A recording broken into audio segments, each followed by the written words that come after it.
माझ्या आयुष्याची महत्वाची वर्ष यांची वाट बघण्यात घालवली आहेत मी। पण श्रीला वडिलांचं प्रेम मिळायला हवं होतं। त्याच्या विचाराच्या वाट्याला ना त्यांचा धाक आला, न वडिलांचा प्रेमळ आधार। 5 वर्षांचा होता श्री तेव्हा एकदा त्यांनी मला विचारलं होतं, आई माझे बाबा कुठे आहेत?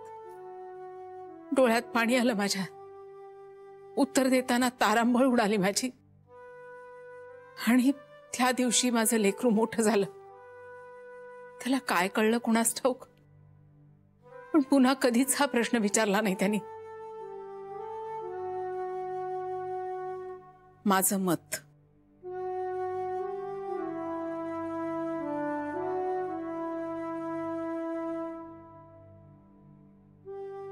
हो, मला ते घरी यायला हवेत।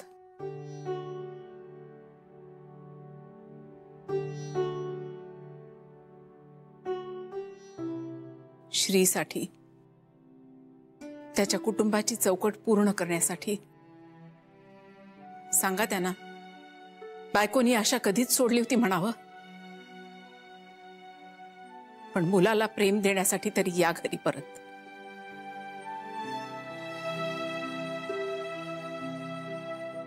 नर्मदा, श्रीच्या जन्माच्या वेळेस तू एक निवड केली होतीस, त्याचे बरे वाईट परिणाम तू भोगलेस।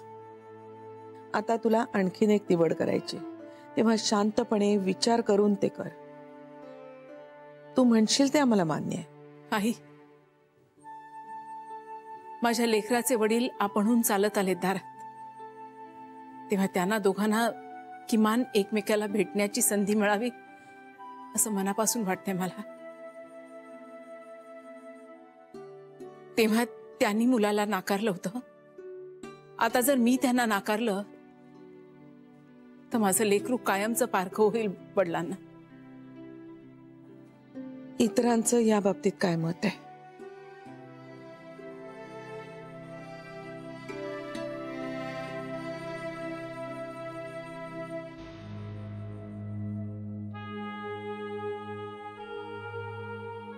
सगळ्या शक्यतांचा विचार करणं गरजेचं आहे, म्हणून आपण ही चर्चा करतोय। नंतर कुणाला असं वाटायला नको की हे माझ्या मनाविरुद्ध होतंय म्हणून। तेव्हा मोठा निर्णय आहे हा, सगळ्यांच्या संमतीनंच तो व्हायला हवा।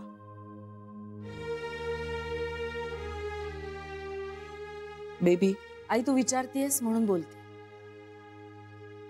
त्यावेळेला वहिनीने निवड केली असली तरी दादाचं चुकलं होतं, आणि तो जर गेला तर इतकी वर्ष त्यांनी काहीच चौकशी का नाही केली? आई, पण त्यांनी एकदाही चौकशी केली नाही, मग आता त्यांना परत यावंसं का वाटतंय? आणि आपण त्यांना का बोलवायचं? हे म्हणजे असं झालं की त्यांच्या हेतूबद्दल शंका येते ना। कांता, तुला काय वाटतं? मला म्हणजे माझं मत, मी काही फार आदर्श वागलो नाहीये म्हणजे या बाबतीत माझं मत मांडायला। हो, पण आता तू या घरचाच एक भाग आहेस, तुझं मतही महत्वाचं आहे। माझ्या अनुभवावरनं सांगायचं तर मी इतकंच सांगू शकतो की दादा घर सोडून निघून गेला हे खरं आहे, पण नंतर त्याला त्याची चूक कळली असणार आहे, त्याला पश्चातापही झाला असणार।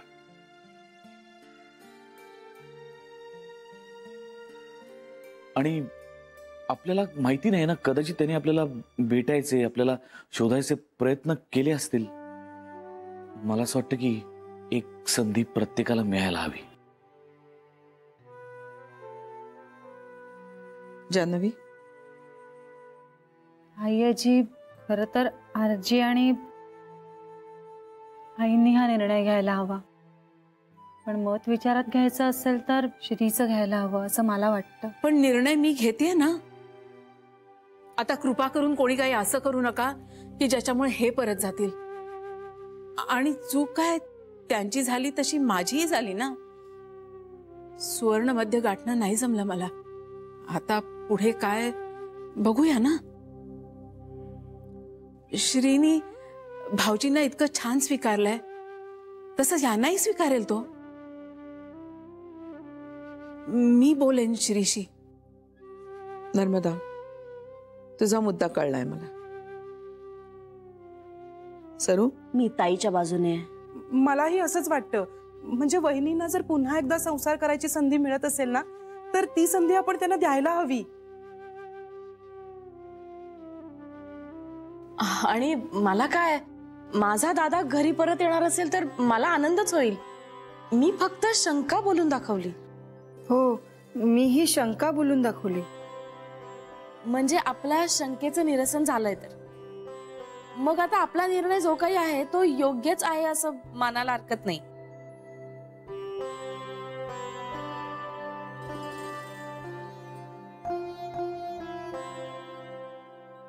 आईजी निर्णय घेण्याआधी श्रीच्या कानावर तरी घालायला हवं ना.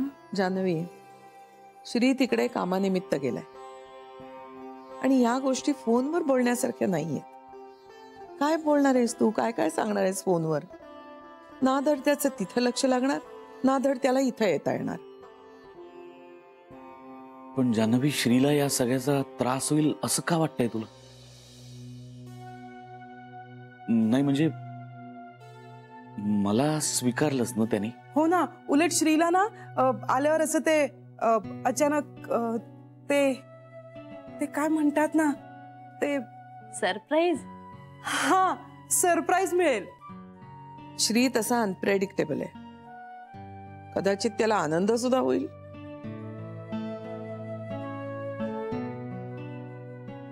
पण आपण असं गृहीत कसं धरायचं त्याला? आपल्या माणसांनाच तर आपण गृहीत धरतो ना. मी सांगते, समजून घेईल तो. हो ना, आणि घरातल्या माणसांच्या आनंदापुढे श्रीला आणखीन काहीच महत्वाचं नसतं. जान्हवीचा पायगुण खूप चांगला आहे. घरातली सगळी बाहेर गेलेली माणसं परत येत आहे. जी जायला हवी ती गेली तरच मी मानेन.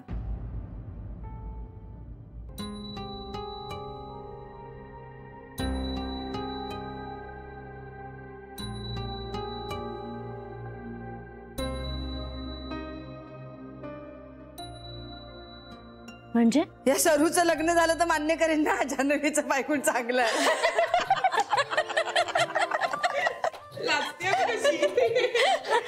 आमचे अत्यानंद महाराज म्हणाले 6 महिन्यात होणार आहे माझं लग्न. बाई, त्यांचं वधूवर सूचक मंडळ आहे की काय? पण मग अत्यानंद महाराजांनी का नाही शोधली स्वतःसाठीच एखादी चांगली मुलगी? अगं असं काय करतेस? त्यांना कोण देणार आहे मुलगी? हो, छे, त्यांना कोण देणार मुलगी?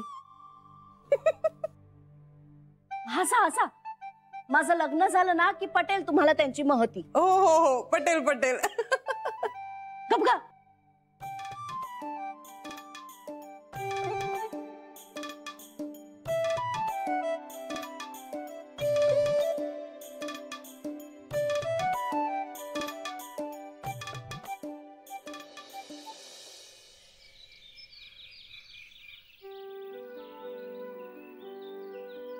नाही नाही, शक्य नाही. ऐका प्लीज, तुम्ही एकदम नाही म्हणू नका ना. अगं हो, तरी कसं म्हणू मी? अक्षम्य गुन्हा केलाय मी. नाही म्हणजे बाहेरून विचार केला ना तर कुणालाही पटेल, कुणालाही. फार मोठ्या मनाची माणसं आहेत ग सगळी. नर्मदा, माझी आई, माझा मुलगा, सगळे मला मनापासून माफ करतील. पण खरं सांग, काय काय काय तोंड घेऊन जाऊ त्यांच्या समोर? त्यांच्या डोळ्यात डोळे घालून बोलू तरी शकेन का मी? हे बघा, फक्त एकदा हे करावं लागेल. तुमचं मन घट्ट करा एकदाच, मग सगळं सोपं होईल. प्लीज प्लीज जान्हवी, मला भरीच पाडू नकोस. It's impossible. अवघड आहे काय?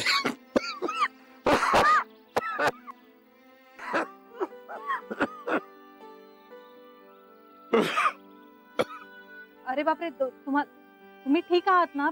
मी पाणी वगैरे देऊ का तुम्हाला? Are you sure?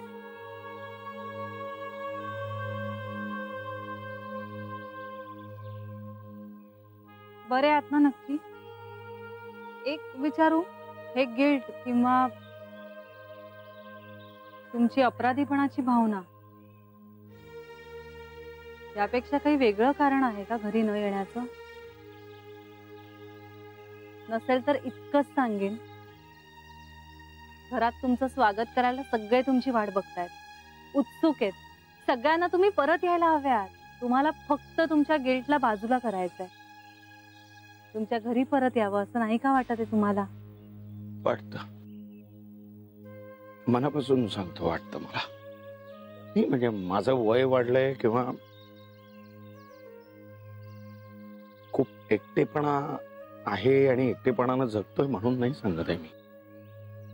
तुला फ्रँकली सांगू, माझ्या कुटुंबापासून इतके दिवस दूर राहिलो ना, पण एकही दिवस माझं मन कशातही नाही रमलं का, कशातही नाही रमलं. इथं आल्यानंतर सुद्धा मला अनेकदा माझ्या मनात विचार यायचा की मी माझ्या कुटुंबाला भेटू शकेन का, मी माझ्या माणसांना भेटू शकेन का.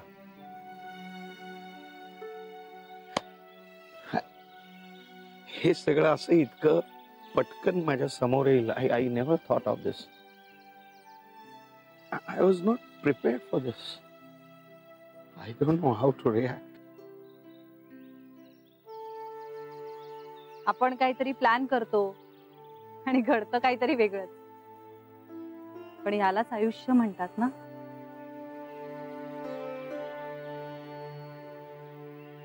नाही नाही, असं मी नाही म्हणते, कोणीतरी म्हणून ठेवलंय.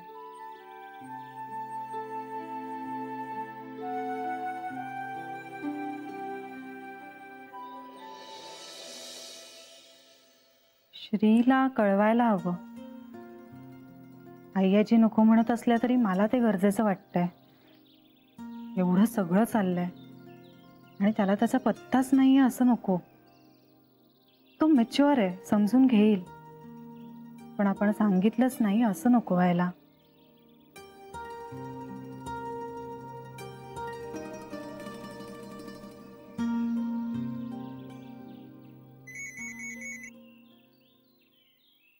हा जानवी, ऐक ऐक ऐक ऐक, मी आता एका महत्वाच्या मीटिंग साठी निघालोय. तुला नंतर फोन करतो.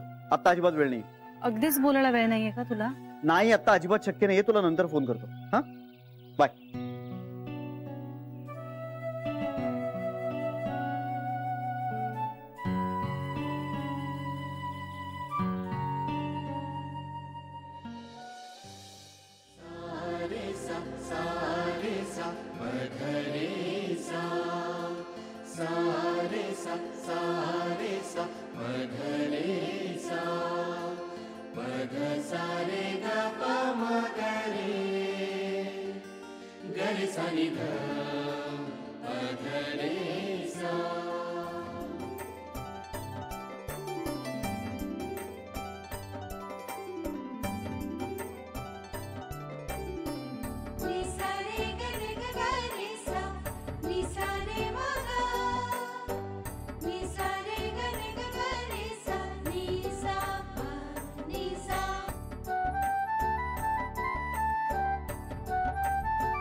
मी आणतो.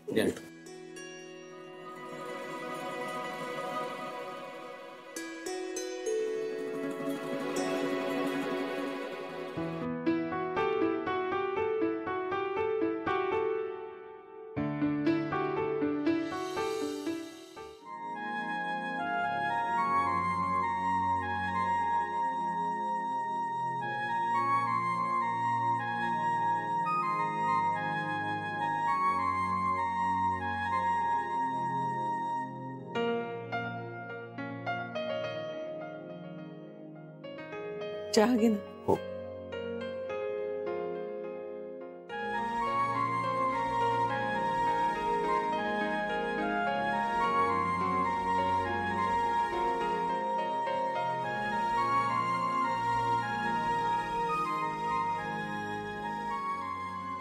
कसं आहेस?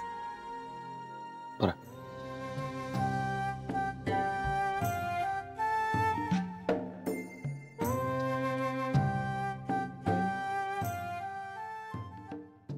कसं आहेस कांता? मी बरं आहे.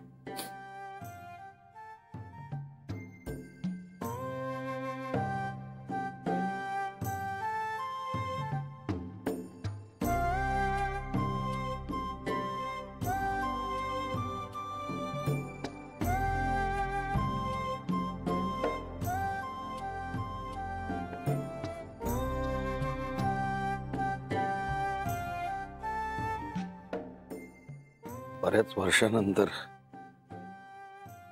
छान चहा प्यायला. नर्मदानं केलाय.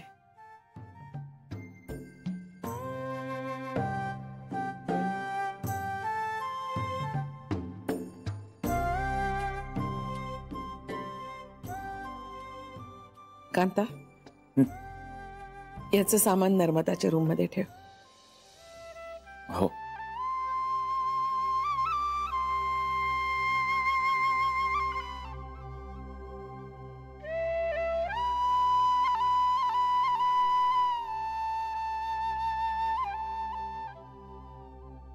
जा.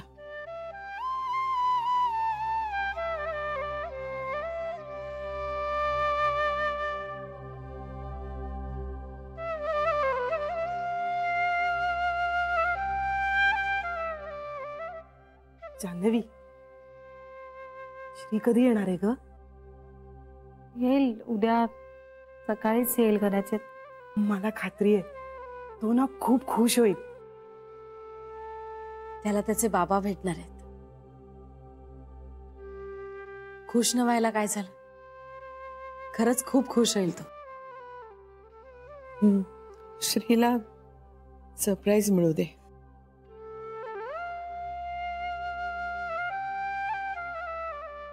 त्याला कुणी काहीही सांगायचं नाही. आईची पण मला थोडं टेन्शन आलंय. थोडा धीर धर जान्हवी, सगळं ठीक होईल.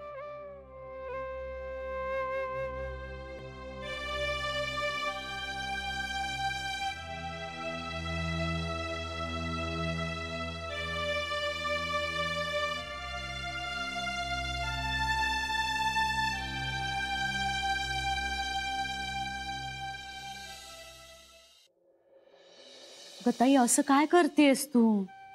नाही सरे, मी इथेच थांबते. अगं ऐक ना माझं. नको. काय झालं आई? अगं खोलीत जायलाच तयार नाहीये ही. काय? अगं कशी जाणार? हे आहेत ना तिथे. मग नाही, मला नाही जमणार. आई पण जावं तर लागेल ना. नको, मी इथे ते थांबते ना. अहो पण मग रात्री कुठे झोपाल? इथेच. हो, इथे झोपून चालेल. साडी तरी बदलणार आहेस का? नको सरे, आज ही साडी चालेल मला. आई का पण? खरं सांगू जान्हवी, अवघडल्यासारखं होतंय खूप. म्हणजे इतक्या वर्षांनी हे असे अचानक अनोळखी असल्यासारखे वाटतायत. आई पण त्यांनी परत यावं ही तुमची इच्छा होती ना, मग आता असं वागून कसं चालेल? ते वेगळं होतं जान्हवी. आता ते माझ्या अवतीभोवती असण्याची किंवा मी त्यांच्या आजूबाजूला वावरण्याची सवय व्हायला वेळ लागेल ना. मान्य आहे, अगदी पटतंय मला, पण आई प्रयत्नही तुम्हालाच करायला लागतील ना. तुमच्या नात्यातला ब्रिज तुम्हालाच बांधावा लागेल. आणि तुम्ही जर असं अंतर ठेवलं तर ते कसे काय कम्फर्टेबल होतील? तुम्ही त्यांना समजून घेतलं तर ते लवकर रुळतील, नाहीतर त्यांना उपऱ्यासारखं वाटेल ना या घरात.